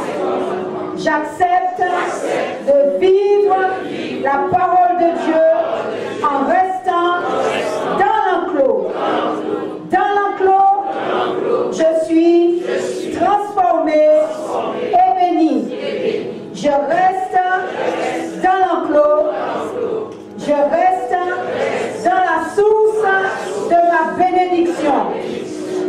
me soumets à Dieu. Amen.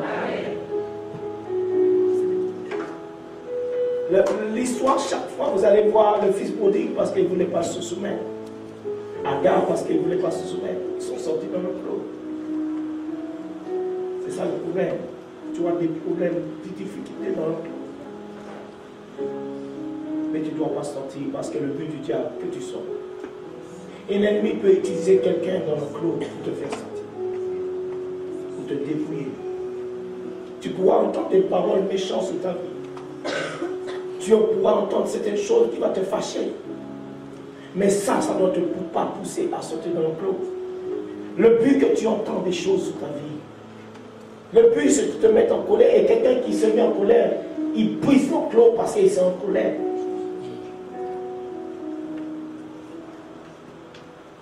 Amen. Nous allons prier dans ce sens en demandant à Dieu, par son Saint-Esprit, de nous donner la maîtrise de nos pensées, que nous soyons capables de maîtriser, de gérer nos pensées avec la parole de Dieu, afin que nos pensées ne puissent point, ni nos raisonnements, ne puissent point nous faire sortir de l'enclos. Prions. Seigneur Dieu Tout-Puissant, nous reconnaissons que bien des fois, Seigneur, nos pensées nous font sortir dans l'enclos de ta parole, Seigneur. Nous te demandons de nous donner la capacité, Seigneur, de gérer, de maîtriser la maîtrise de nos pensées, la maîtrise de nos raisonnements, la maîtrise de nos paroles, Seigneur. Donne-nous cette maîtrise qui est le fruit de l'esprit, la tempérance, afin que nous ne puissions point sortir devant les situations, les paroles, Seigneur, les paroles blessantes que nous allons entendre, Seigneur, que nous ne puissions point sortir dans l'enclos de ta parole. Aide chacun de nous, au nom de Jésus. Amen.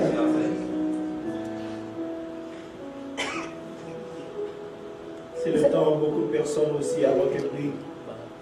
C'est un appel à toute personne qui a quitté l'enclos. Vous êtes en danger. Tu ne peux pas vivre au-delà de l'enclos. Reviens comme le fils prodigue, reviens comme Agar. Et Dieu a été chercher cette brebis qui a quitté le désert, qui était l'enclos. Mais comme j'ai dit dans le désert, l'église du Christ, c'est Christ qui prend soin de son église dans le désert. C'est le berger qui nourrit ses brebis dans le désert. Tu as besoin d'un berger pour te nourrir dans l'église du Seigneur Jésus. Parce que tu fuiras, mais personne ne pourra te nourrir. Tu trouveras des sources, mais ces sources ne pourront pas te nourrir. Tu seras dépouillé de toutes choses que Dieu avait mis en toi. Et la Bible dit qu'il a pris cette brebis sous son épaule et il l'a ramené à la maison. Laisse Dieu te mettre sous ton épaule, tu es fatigué. Le fait que tu as brisé l'enclos, tu es fatigué et chargé. Tu n'as plus la force pour pouvoir revenir. Mais appelle Dieu, il va te donner la force. Et il va te mettre sous l'épaule. Et la Bible dit, il a ramené à la maison. Il a ramené à la source première. D'autres sources ne pourront pas te donner cette force. Ne faites pas l'erreur, vous qui êtes mariés. Ne faites pas l'erreur. Parce que vous allez détruire votre mariage. Vous allez détruire tout ce bien que Dieu vous a donné. Ne faites pas l'erreur. Quelles que soient les choses que tu as entendues, je parle pour une femme. Ne faites pas l'erreur.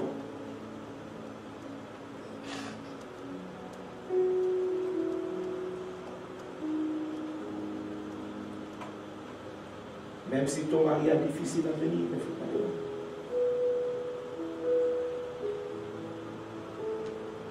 Tes enfants sont dans leur clos. Tu es protégé. Je peux aller plus loin pour cette femme. Et cette femme nous se connaît. Je peux venir te chercher.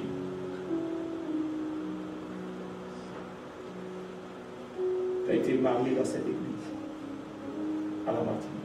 Je peux lui dire que ça.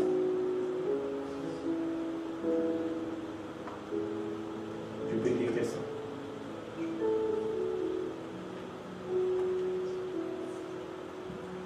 Ne sortez pas dans l'eau. Vous allez vous mettre en danger.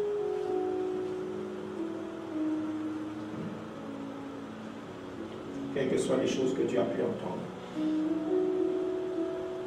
Ne sois pas. Je te parle ce soir.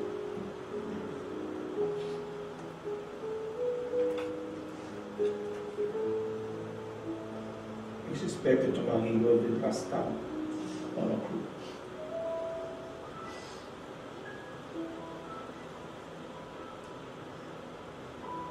Nous continuons. C'est une prédication pour toute personne. Pour ceux qui avaient quitté, ceux qui avaient l'intention, et ceux qui avaient quitté l'enclos par leurs pensées, qui avaient rompu l'enclos par leurs pensées, qui sont sortis du pâturage, pourtant ils sont dans l'église. Tu as été dépouillé, reviens.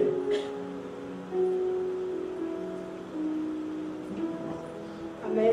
Nous allons prier, nous allons dire, Père Céleste, au nom de Jésus-Christ, ton Fils, je reconnais que j'ai rompu les clôtures. Aujourd'hui, je suis fatiguée, je suis angoissée, je suis accablée, je suis alourdie. Je retourne vers toi. Oh Père, accepte-moi, ramène-moi à la vie, ramène mon cœur à toi, ramène mes pensées à toi, ramène tout mon être tout entier dans ta vie, dans ta bergerie. Je veux te suivre, je veux t'obéir, je prends la décision de revenir de tout mon cœur. Amen.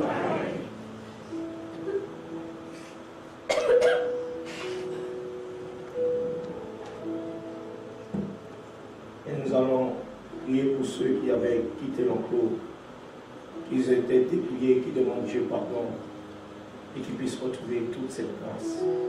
La prier. Vous savez, un animal qui brise l'enclos pour sortir. Je me rappelle d'une prophétie quand je suis parti en Israël. Cette femme qui va prophétiser sur ma vie. Je vais rencontrer plusieurs personnes en Israël. Je vais rencontrer ce juif. Après, je vais rencontrer un prophète. Et après, je vais rencontrer une prophétesse.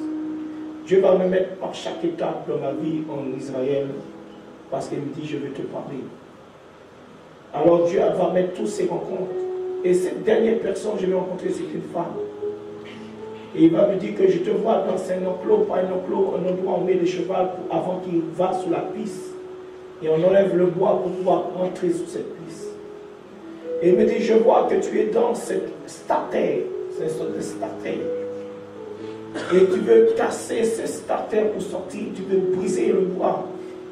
Et tu veux sortir de là. Mais si tu sors, tu seras en danger. Si tu sors, si tu rentres dans ton ministère, si tu veux faire le ministère plus tôt, si tu veux sortir de là, Dieu ne sera pas avec toi. Même si tu vois des choses dans les églises qui ne vont pas bien, mais tu dois rester dans le clos. Dans ce statut, parce que c'est ta formation. Et ça m'a toujours gardé. Et il m'a dit, quand tu rentres en France, ne sors pas de ce statut. Reste là. Parce que Dieu est en train de te former. Tu verras des choses qui ne vont pas te plaire, mais reste là. J'ai marché avec cette parole, je suis entré en France. Et c'est vrai, les gens me disaient, sors, je restais. Il m'a dit, le jour que Dieu va te lâcher, quand tu sortiras, tu seras prêt. Mais Dieu sera avec toi. Et Dieu a toujours été avec moi. Je suis sorti dans le statut au moment que Dieu m'a dit de sortir. Coucou.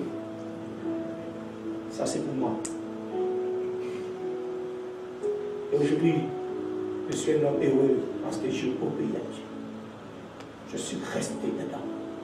Il y a des choses qui ne vont pas te plaire. Mais ce n'est pas pour ça que tu sors. Ce n'est pas tout ça. Ce n'est pas parce qu'il y a des choses de ton mari ou ta femme qui ne te plaît pas que tu vas sortir du mariage. Il y a toujours des choses qui ne vont pas te plaire de ton mari que tu te maries avec ou ta femme. En Christ, il y aura toujours des choses qui ne vont pas y aller dans l'enclos. Mais ce n'est pas pour cela que tu sortiras. Dans l'enclos, il y aura des Judas. Et c'est pour cela que tu sortiras dans l'enclos.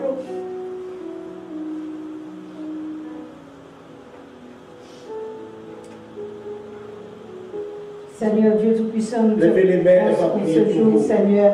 Nous avons entendu ta parole et nous reconnaissons que nous faisons partie, Seigneur Dieu, de ceux qui ont eu l'occasion de quitter l'enclos. Seigneur, ce soir, nous te demandons, à cause de ta parole qui est la vérité, ta parole qui est affranchie, nous te demandons ce soir de déposer un baume dans le cœur de tous ceux qui souffrent, de tous ceux, Seigneur Dieu, qui sont encore loin, qui veulent revenir et qui ne savent pas revenir. Ta parole dit, Seigneur, si l'esprit du Père ne l'attire, nul ne peut revenir à toi. C'est pourquoi en ce soir, Seigneur, nous te demandons que ton esprit, que ton Saint-Esprit attire tous ceux, Seigneur, qui se sont éloignés, volontairement ou involontairement, Seigneur, de la clôture. Seigneur, tous ceux qui ne savent pas revenir, attire-les de nouveau, attire leur cœur, attire leur âme, leur esprit, leur pensée, tout à toi, tout entier à toi, Seigneur. Et qu'en ce soir, qu'ils repartent consolés, Seigneur, qu'ils repartent avec l'espérance, l'espoir de te retrouver, l'espoir et l'espérance, Seigneur, de se relever au nom de Jésus-Christ. On va prier pour tous ceux qui ont été dépouillés, on va lever la main, même ceux qui n'ont pas donné leur vie à Christ. Peut-être que tu n'as pas donné ta vie à Christ, mais tu es dépouillé, que Dieu te retourne tout ce que tu as perdu. Le but de l'ennemi, c'est de dépouiller. Le but de l'ennemi, c'est ôter la vie, ôter la joie, ôter les promesses que Dieu a faites pour ta vie. Que tu puisses retrouver le goût de vie. Amen. Et que tu puisses retrouver tout ce que l'ennemi t'a ôté. Amen. Amen. Amen. Et ceux qui avaient perdu les vêtements de sacerdoce, qui retrouvent ce vêtement de sacerdoce. Amen. Au nom de Jésus, nous déclarons ce soir que Satan est vaincu parce que Jésus-Christ à la croix a tout payé pour nous. Nous reprenons en ce soir, nous avons accepté de revenir à Jésus. Nous reprenons en ce soir tout ce que l'ennemi nous a volé. Nous reprenons au nom de Jésus les ministères, les dons, les talents dans le nom puissant de Jésus-Christ. Et nous reprenons aussi l'amour pour Dieu, l'amour pour le service. Nous reprenons aussi la compassion, la miséricorde pour les âmes dans le nom puissant de Jésus. Nous récupérons maintenant dans le camp de l'ennemi tout ce qui nous appartient, l'héritage qui nous revient de droit en Jésus-Christ.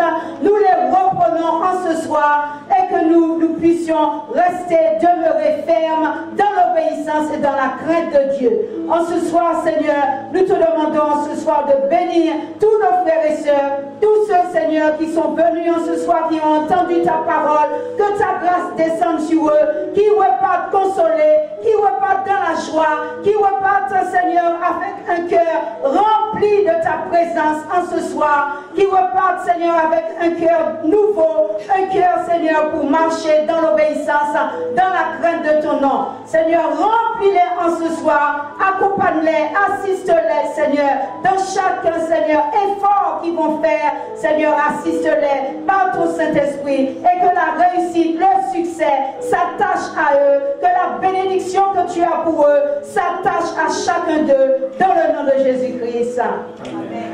Alléluia. Vous savez, le but de Satan, que tu sortais dans l'enclos, et le but de Satan, c'était faire Adam et Ève de sortir dans l'enclos. C'était le but parce qu'il voyait que Dieu avait béni l'homme dans cet enclos, que Dieu avait disposé tout cesse dans cet enclos. L'homme n'avait rien à faire si ce n'est de profiter de tout ce que Dieu avait mis. Mais il fallait qu'il pousse l'homme à sortir de son enclos, désobéissance, de plus se soumettre à la parole de Dieu. Et l'homme, quand il a désobéi, il a brisé cet enclos, cette alliance. Ça veut dire l'homme, au moment qu'il a brisé cette alliance, il sort de l'enclos. Tu pètes dans l'église, mais en brisant l'alliance, tu sors de l'enclos. Et l'homme, maintenant, n'avait plus intérêt de servir Dieu. N'avait plus de joie, il se cachait pour ne pas servir Dieu. Il se trouvait loin de Dieu, pourtant il était dans l'enclos, mais il était loin de Dieu. Et Dieu va dire à l'homme, où es-tu? Il était là, mais Dieu lui dit, où es-tu? Tu es dans le jardin, mais tu es caché. Parce que beaucoup de personnes sont dans l'église et cachées. Ils se cachent. Tu peux être dans l'église, mais tu as brisé l'enclos, tu te caches. Tu n'as plus l'amour pour servir Dieu. Ils avaient une discussion ensemble. Ils parlaient ensemble, ils avaient une relation. Tu peux être dans l'enclos, tu peux être mauvais dans l'église et l'enclos a été brisé. Ça veut dire, tu es sorti de l'enclos, tu n'as plus de relation avec Dieu. Tu n'entends plus Dieu parler. Pourtant, tu es dans l'église. Mais l'enclos a été brisé. L'alliance a été brisée. Alléluia. Soyez bénis, mes frères. Et je prie pour toute personne qui est sortie par leur pensée, puisse revenir. Et toute personne qui n'a pas encore accepté le Seigneur Jésus. J'espère que dimanche n'est pas le temps. Ou jeudi, quand je vais prêcher, on fera un appel des âmes. Et que j'espère, toi qui es dans l'église, tu as accepté Jésus et tu as brisé l'enclos. Tu es sorti. J'espère que tu referas l'alliance avec le Seigneur Jésus. Alléluia. Seigneur puissant, je bénis le panier. Tu as dit, Seigneur, que chaque personne puisse t'honorer dans l'église de l'offrande. Je prie, Seigneur, que chaque personne puisse obéir au Esprit. Et tu as dit,